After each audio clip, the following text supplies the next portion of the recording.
고뇌와 역경 속에서도 불멸의 선율을 창조한 음악의 성인 루트비 힙한 베토벤. 그의 이름 앞에는 언제나 하나의 비극적인 수식어가 따라붙습니다. 바로 청력 상실입니다.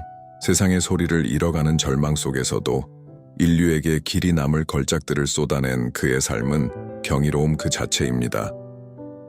하지만 그를 평생 괴롭혔던 청력 상실의 원인은 과연 무엇이었을까요?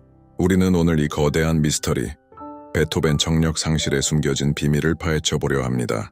19살 무렵부터 미미하게 시작된 청력 문제는 그의 젊음과 함께 서서히 깊어져 갔습니다.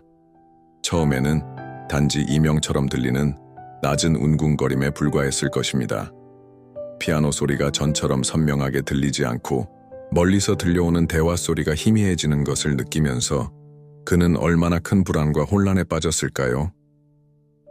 음악객의 청력은 생명과도 같은 것이었습니다. 자신의 직업을 위협하는 이 미지의 적 앞에서 그는 필사적으로 맞서려 했습니다.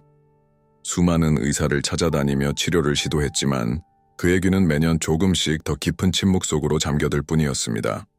점차 상황은 악화되었습니다. 사람들과의 대화가 어려워지고 연주회장에서 오케스트라의 소리를 제대로 들을 수 없게 되자 그는 대외 활동을 줄이고 자신을 고립시키기 시작했습니다. 이 고통스러운 과정 속에서 그는 1802년 인류 역사상 가장 비극적이고도 감동적인 문서 중 하나인 하일리겐슈타트 유서를 남깁니다. 그는 이 유서에서 자신이 겪는 극심한 절망감, 그리고 자살까지 생각했던 고통스러운 심경을 토로합니다. 하지만 동시에 음악에 대한 불굴의 의지와 인류에 대한 사랑으로 이 고통을 극복하고 걸작을 남기겠다는 강렬한 의지를 다집니다. 이 유서는 그가 절망의 나락에서 다시 일어서게 된 결정적인 전환점이 되었습니다. 베토벤의 청력 상실은 수세기 동안 수많은 의학자와 역사학자들의 연구 대상이 되어 왔습니다. 가장 널리 알려진 가설 중 하나는 납 중독입니다. 그의 사후 머리카락 분석에서 기준치 이상의 납 성분이 검출되었다는 보고가 있었기 때문입니다. 당시 와인의 단맛을 내기 위해 납을 사용하기도 했고 그가 사용했던 식기류에도 납이 함유되어 있었을 가능성이 제기되었습니다. 납 중독은 신경계에 영향을 미쳐 청력을 포함한 다양한 신체 기능 저하를 유발할 수 있습니다. 하지만 납 성분의 양과 청력 상실의 직접적인 인과관계에 대해서는 여전히 논란이 있습니다. 또 다른 유력한 가설은 매독입니다. 당시 흔했던 성병인 매독은 신경매독으로 발전할 경우 청력을 포함한 다양한 신경학적 문제를 일으킬 수 있습니다. 하지만 베토벤의 의무 기록이나 다른 증상에서 매독의 명확한 증거를 찾기 어려워 이 역시 추측의 영역에 머물러 있습니다.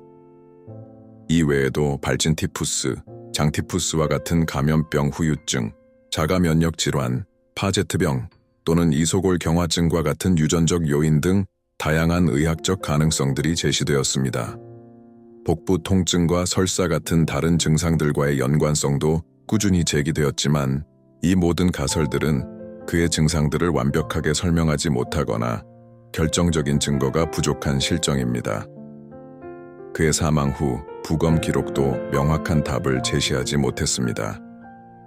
부검 당시 그의 청신경은 위축되어 있었고 귀 내부 구조에도 변형이 관찰되었지만 그 변형의 원인이 무엇이었는지에 대해서는 끝내 밝혀내지 못했습니다.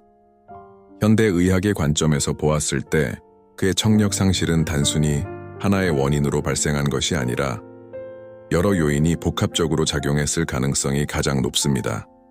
하지만 우리는 여전히 그 정확한 원인을 알지 못하며 이는 베토벤의 삶을 둘러싼 가장 큰 미스터리 중 하나로 남아 있습니다.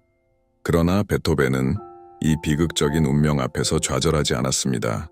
오히려 청력을 완전히 잃은 후 그의 음악은 더욱 깊어지고 영원성을 획득했습니다.